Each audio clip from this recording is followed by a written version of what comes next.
Siku ya leo tuko shughuli ya kupokea kura ballot ambazo tutatumia kwa uchaguzi ambayo iko hapa nasi sasa. Sasa tumepata ballot zikiwa za governor, tumepata za women representative, tumepata za member of National Assembly, tumepata za MCA. Gari imeleta kuna ile seal walisiri Nairobi kama protected.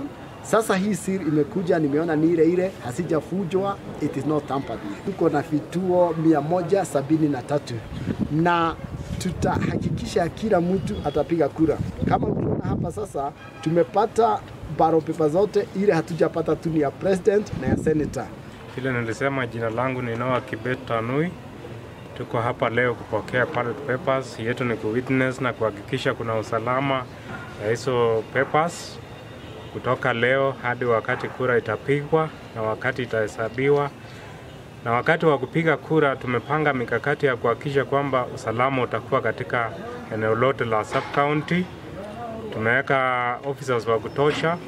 Wakati tulikuwa na shortfall, tumeomba wengine wa kutosha, na tunahakikisha kwamba kila polling station itakuwa na officers ya kulinda wananchi wakati wanapiga kura, ndio wasisurutishwe na mtu yeyote, wasikuwe na uoga wowote, wapige kura kwa hiari yao.